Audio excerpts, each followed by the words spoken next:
And I want to thank every single person in this room who raised their right hand and offered their service to the United States. And thank you for what you offer to this country.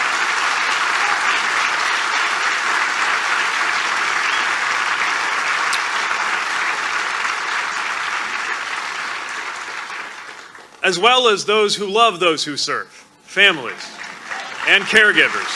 Thank you for embodying what is best in us. So earlier this year, in my other capacity, my capacity as mayor, I found myself on a stage at a high school in South Bend, John Adams High School, where we held an event for all of the young people about to graduate who had made that solemn decision to serve. Some were enlisting directly, some were preparing to go into the academies or take up ROTC, some were getting ready to sign up for the Guard. All of them were joining an unbroken line of patriots whose service and sacrifice is what we honor and recognize today. They were old enough to commit to enlist or pursue a commission, but to me they looked like kids. And there was a voice in my back of my head that whole time I was watching them saying, do not let them down. Do not let anybody play games with the lives of these young people. These are young people who are going to raise their right hands and make a promise to this country. And that promise is a two-way commitment. Part of that promise is that America will not take their lives and their service lightly. That they will not be used as pawns in politics, nor as props in a show, because this is not a show, and it is not a game. It is a promise that we will support our service members throughout their military journey and embrace them when they return and when they leave active duty. And one of the reasons I'm running for president is to be a commander-in-chief who knows what it is to be sent abroad on the orders of a president. A commander-in-chief who will keep America's promise to those who kept their promise to serve this nation.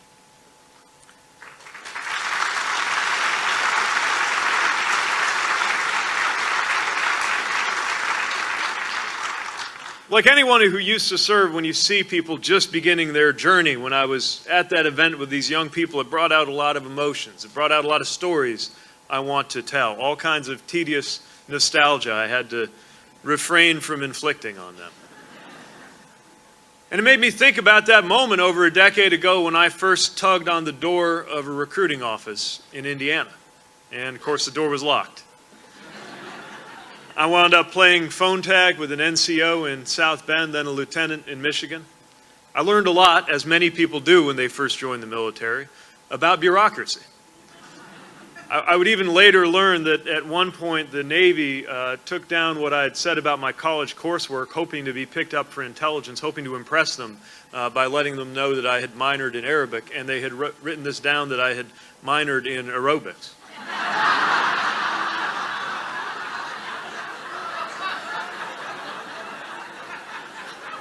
Come to think of it, maybe that's how I wound up in charge of fitness over at Fort Sheridan. Who knows? But by the way, I actually did at one point encourage our junior staff to flip tires. But when the interns started calling it cross-peed, I realized I might have gone too far and just stuck to running. But anyway, I kept at it, following that calling to be part of something bigger. I had felt a tug of service growing up, and it was reinforced when I was knocking on doors in rural Iowa for a different young presidential candidate with a funny name.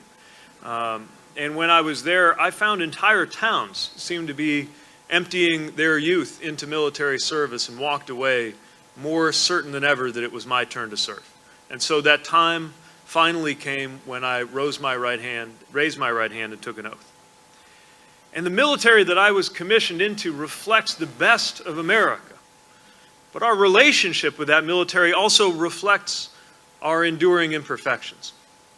I joined the finest fighting force on earth, and yet America had too often failed to adequately care for or even appropriately welcome those troops when they come home. In fact, this isn't in my speech, but I want to say to anybody who is here who served in the Vietnam generation, having come home to balloons and smiles at a time when America had benefited from learning how to separate what we feel about those who serve from what we feel about the policies of this country. I am mindful that not everybody who served had that same benefit. And if you were among those who were not received in the right way when you come home, I believe it is better late than never to say thank you and welcome home.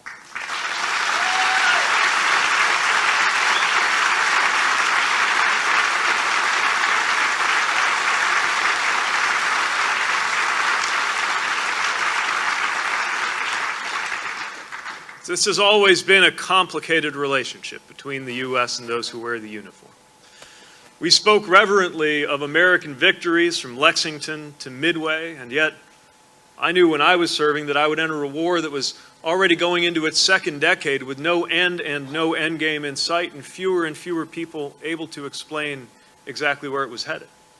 I entered the most diverse and integrated organization I have ever been a part of, but also was burdened at the time of my commissioning by a law that would not allow somebody like me to be open about who I loved while serving the country that I loved.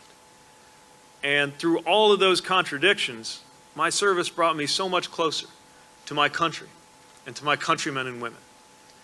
And I became the rare mayor, I assume, whose duties occasionally extended to scrubbing toilets. So the status shift did me some good as well in the realm of humility. Everyone does their part, whether stateside or abroad, whether they serve as a reservist or on active duty or both.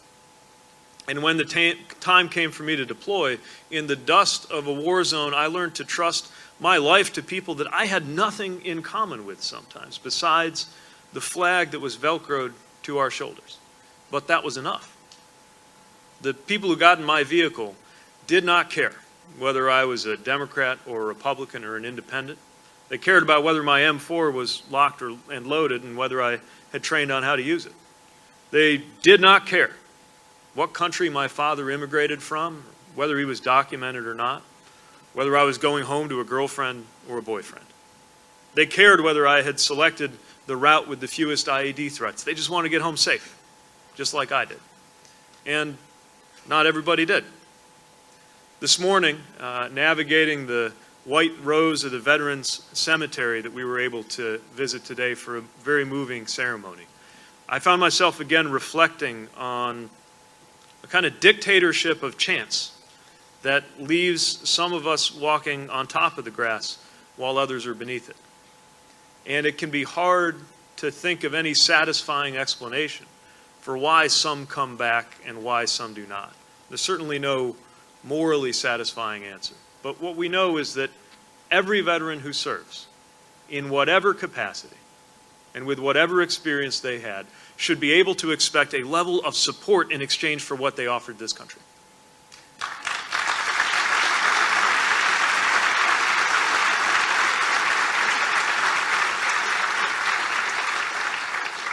And yet those who deploy often struggle to return and fit in the world that they left. Even for me, with a civilian job and a community waiting for me, my transition was certainly smoother than most. But even for me, it was disorienting. I remember when I would absent-mindedly yank the door of my Taurus almost off its hinges because my muscle memory forgot I wasn't pulling open the armored door of a Land Cruiser for a drive around Kabul. I would sometimes, pulling onto a highway or making a turn, ask my passenger, sometimes my mother, who would be rather startled, if we were clear right before making a turn. It was an adjustment. And there were times when I would wrestle with depression when I came home as well. And many veterans find that they have left a conflict only to have that conflict come home with them. It could be a fireworks display that has somebody tensing up. It could be that alarm on the iPhone that so cruelly mimics the incoming indirect fire alarm on our bases. You might be doing your best to reconnect with neighbors and loved ones and yet feel somehow apart from them. And people that you served with may have self-medicated with alcohol or worse. The women and men who come home from war are not unblemished heroes or broken souls. They are people. They are us. They are our fellow citizens who ask to be viewed neither as heroes nor as victims, but as fellow citizens who deserve to be cared for with the care that they've earned and wish for the chance to continue to serve, to belong to the life of their community. People who serve are not a burden. Indeed, they are the greatest asset that America has. And it is the responsibility not only of the government, but of all of us to realize that full potential of those who served right here at home. And when I am Commander-in-Chief, we will.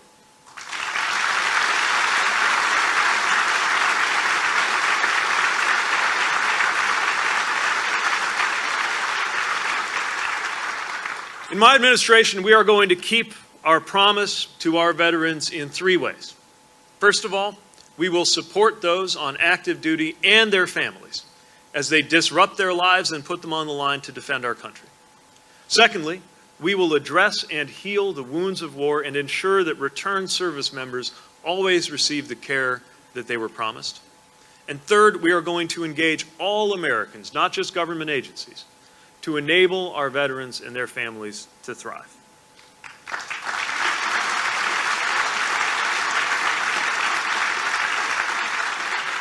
So first, we cannot ask those in uniform to do their jobs well if we're not doing ours. This is why the first pillar of our effort has to be to support those on active duty and their families.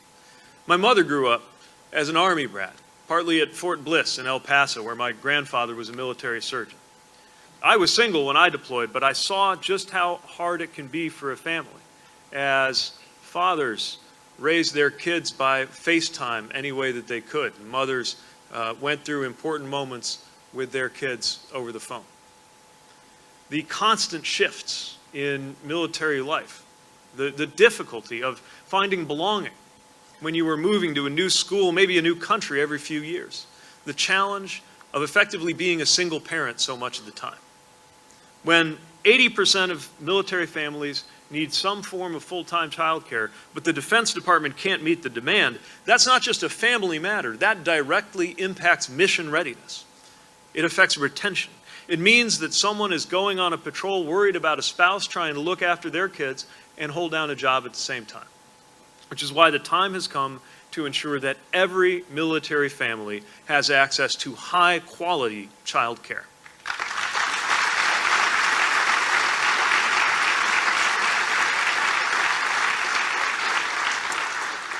And we're going to train teachers at the beginning of every school year to learn about and account for the unique needs and capacities of kids from military families.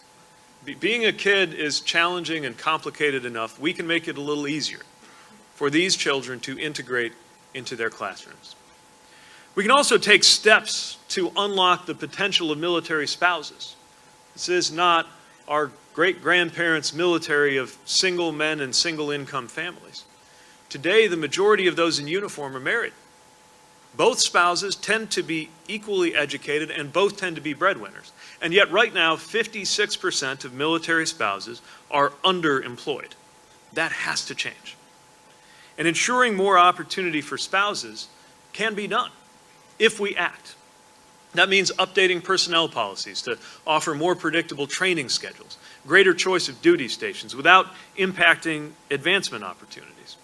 It means reducing what amounts to an unofficial tax on military service when we pause student loan repayment for spouses who are unemployed due to the needs of Uncle Sam.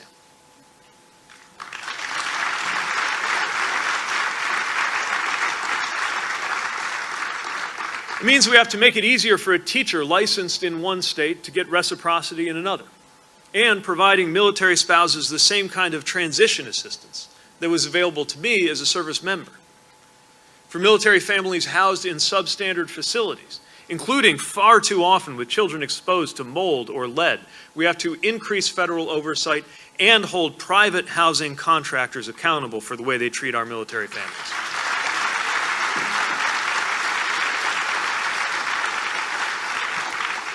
Just not fair to ask somebody to keep our homeland safe if we can't keep our promise to make sure that their homes are safe.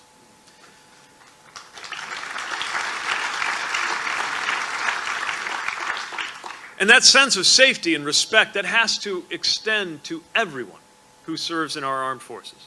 Right now, women in uniform still face additional burdens, high rates of sexual assault, isolation, limits to promotion and leadership opportunities. So we must fully integrate women into all dimensions of military service. We have to ensure that they have access to health care. And we are going to shift the prosecution of sexual assault from military commanders to independent prosecutors so that justice is always going to be done.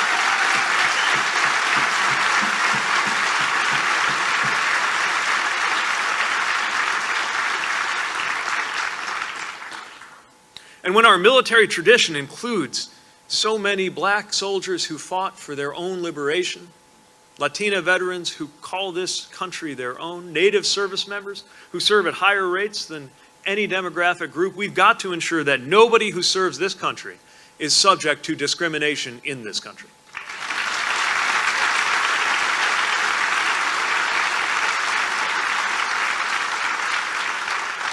It means that we've got to work to promote racial equity, including treating white nationalism as a national security threat, whether it is found in our armed forces or anywhere else in our society.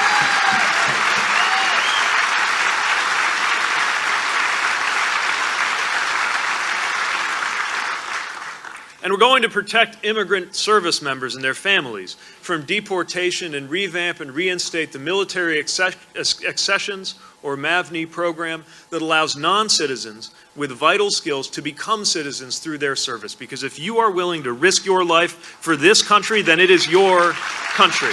And we ought to honor that and acknowledge it.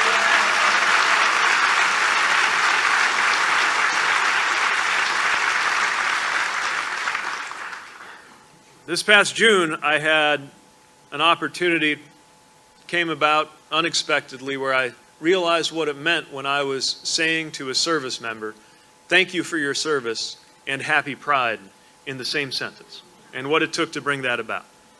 We still have to banish bigotry from our military. So that means ending the exclusion on coverage for transgender medical treatment, including surgery, and lifting restrictions that unfairly affect those with HIV.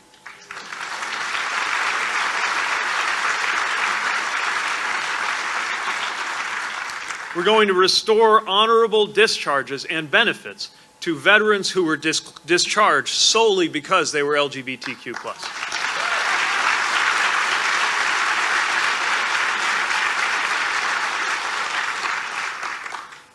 And having seen the outrage of Americans willing to put their lives on the line for this country, having their careers threatened by a president who avoided his own chance to serve, yes, we are going to end the transgender military ban right away when I'm your Commander-in-Chief.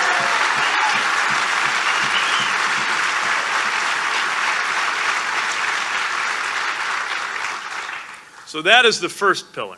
Secondly, when our service members come home and take off their uniforms, we will see to it that each and every one of them gets the care that they've earned.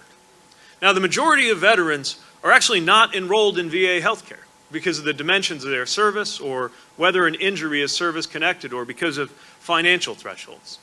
So many veterans cannot afford healthcare, and over 500,000 lack any health insurance at all. That is why we will ensure every veteran and every American has access to quality and affordable health care with Medicare for all who want it, while preserving your choice over whether and when you want it.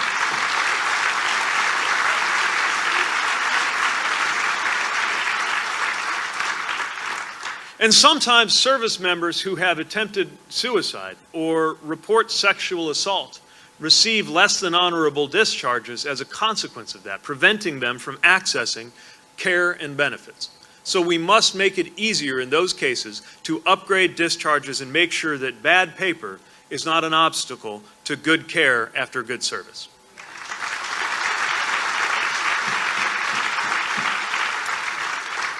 It is also long past time that we build a truly 21st century VA. Sounds like we got some folks who've experienced what needs to be done. I don't want another friend to have to tell me about being passed back and forth between departments and phone numbers, brochures, and websites. I don't want to ever wake up again to news of a veteran dying by suicide in a VA parking lot when health care was not forthcoming. We can do better than that.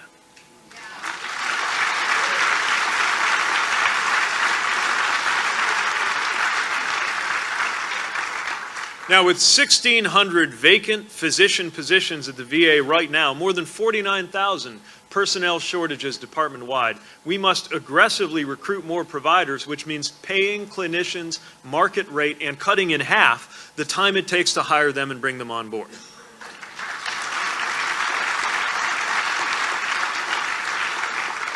My administration will streamline and modernize care, and that means that the coordinator who improves data and record keeping between the VA and DoD will have a desk in the White House on my watch.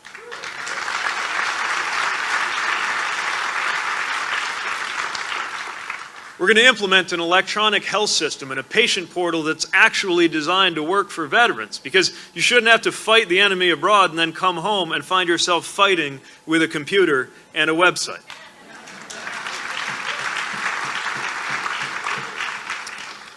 We also need to depoliticize the VA. We're going to have 5-year terms for key positions so that decisions are made based on what is best for veterans and not based on whoever last spoke to the president during a golf game or made the right campaign contribution. This is beyond politics.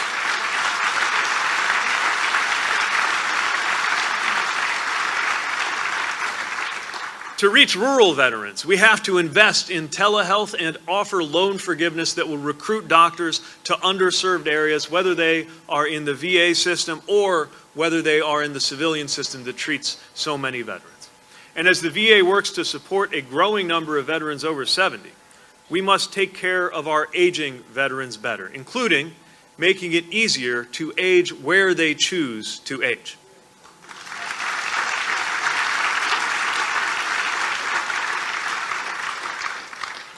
I may be a comparatively young veteran now, but I anticipate becoming an older one, and so I personally want to make sure we get this right. And for those veterans who are shadowed by the invisible wounds of war, we are going to guarantee access to mental health care at parity with physical care in this country once and for all.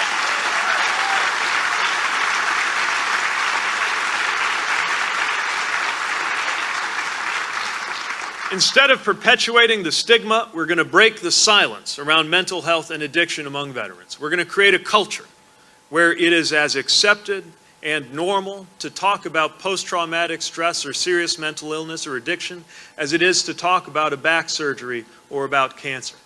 We've got to take away the conspiracy of silence that has too many people thinking that they're fighting alone.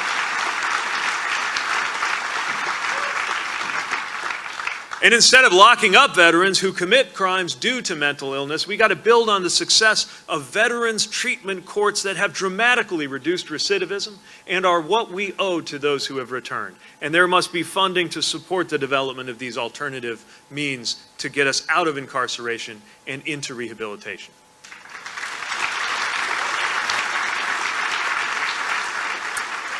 And we must do everything in our power to end the epidemic of veteran suicide.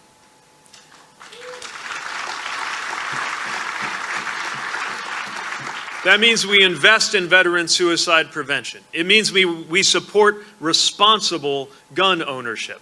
And it means that we develop a 24-hour VA concierge service to guide veterans to mental health support well before it becomes a life-threatening crisis. 20 veteran suicides a day is 20 too many.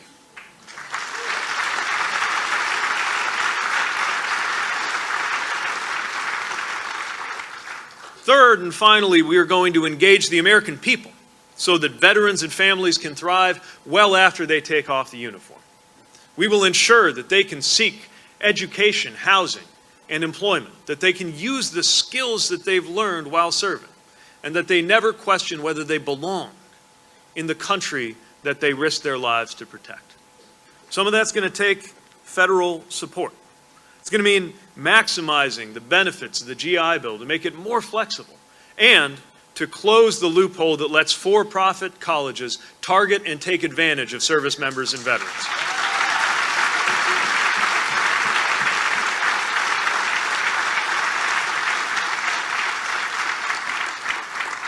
It means building on the Obama administration's work to end veterans' homelessness with public-private partnerships. We have nearly eliminated chronic veteran homelessness in South Bend, and we can do the same across the country, and we must.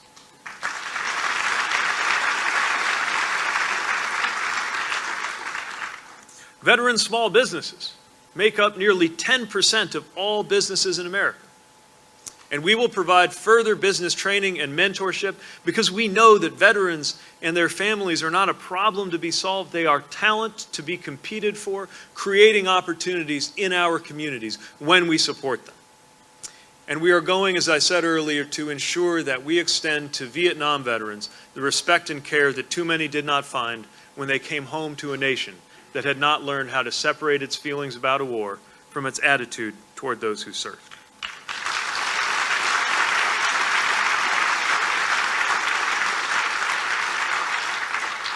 We've got to ensure that women who have served can access free and confidential treatment for sexual trauma, receive the same VA benefits and services as male service members, and find meaningful employment. I do not want any woman veteran to hear an employer utter those notorious words, "You don't look like a veteran," and when I am president, they won't.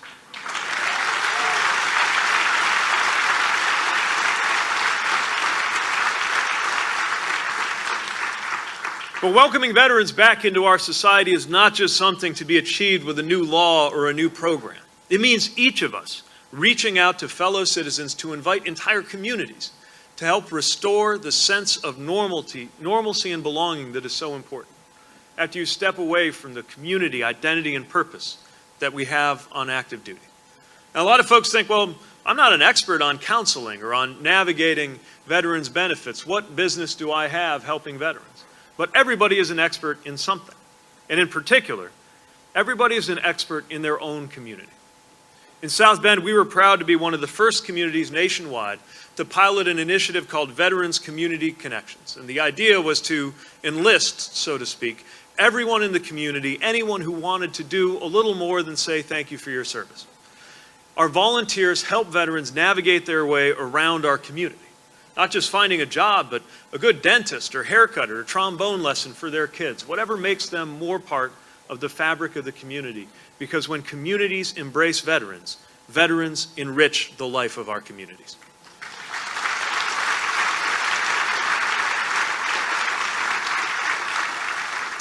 In Kansas City, just a few months ago, I saw veterans coming together to build transitional houses and wraparound services for homeless veterans.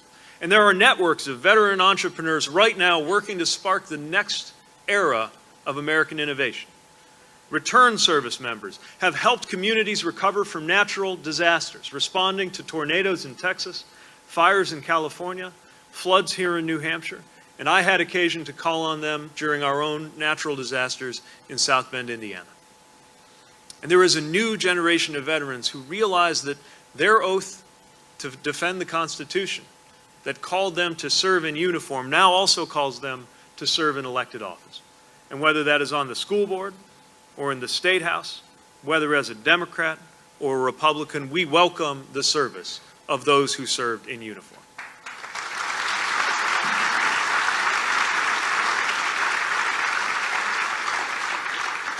It's across all of the branches. When Democrats retook the House last year, it was thanks in large measure to leaders like Mickey Sherrill, a Navy pilot, Chrissy Houlihan, an Air Force officer, Jason Crow, an Army Ranger, Jared Golden, a Marine. These are leaders who embody the words of America's first Commander-in-Chief inscribed at Arlington Cemetery, who reminded us, when we assumed the soldier, we did not lay aside the citizen. And it is inspired by the engaged leadership of veterans that I have issued a new call to national service to create 1 million paid service opportunities by the year 2026.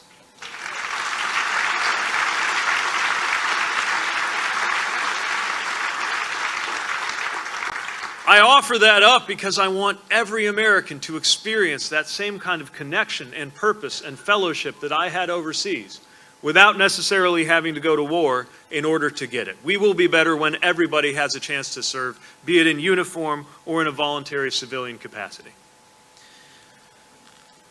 A decade or more from now, I want to be able to return to those young people that I saw at John Adams High School in South Bend to find out about how things have unfolded for them. I hope to be retired then, after 2 good terms in the White House.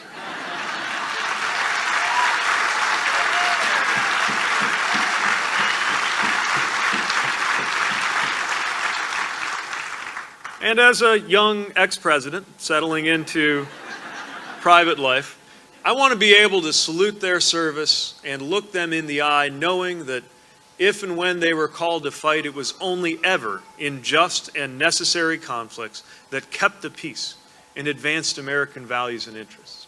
I want to be able to tell them, we did not let you down, that we gave you the peace of mind that your family would be secure and settled while you were deployed. I want to be able to tell them we did not let you down in how we made sure that our returning sons and daughters had easy access to the care that they needed. I want to tell them, look and see how your community wrapped you in its arms when you came home, and how we were here for you at every turn. I will tell them, thank you for your service.